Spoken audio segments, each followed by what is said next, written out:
Hi అండి. ఈరోజు మన ఇండియన్ మార్కెట్స్ చాలా స్ట్రాంగ్గా పర్ఫామ్ చేసినాయి చాలా డేస్ తర్వాత. ఆల్మోస్ట్ 2 డేస్ నుంచి కూడా బాగా పర్ఫామ్ చేస్తున్నాయి. కానీ వాళ్ళ స్పెషల్ ఏంటంటే bank Nifty almost near to 52 week హైకి వెళ్ళిందన్నమాట. అంటే 57,422 దగ్గర క్లోజ్ అయింది. హై వచ్చి 57,525 దాకా వెళ్ళింది.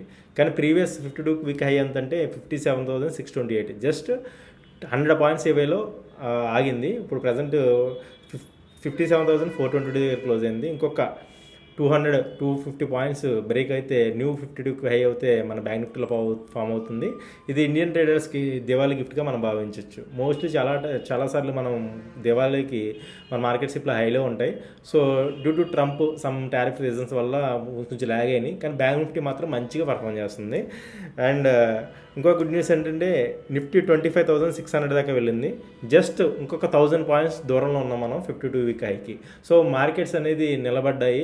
ట్రంప్ టారిఫ్స్ ఏదవుతున్నాయి అన్ని ఫ్యాక్టరీని అయిపోయి నిలబడ్డాయి. సో ఏమాత్రం పాజిటివ్ న్యూస్ వచ్చినా సరే మార్కెట్లో పరుగులు పెట్టే అవకాశం ఉంది. సో మిడ్ క్యాప్ స్టాక్స్లో మిడ్ క్యాప్ ఇండెక్స్లో కూడా బ్రేక్అవుట్ నేను చూశాను. So try to go for short term and long term investment అనమాట. జస్ట్ లైక్ ఒక అడ్వైజ్ లాంటిది. మీరు కూడా చెక్ చేసి చూసుకోండి. మంచి స్టాక్స్ చూసుకోండి మిడ్ క్యాప్స్లో. ఓకే, బెస్ట్ టైం కనుక అనిపిస్తుంది. Thank you very much.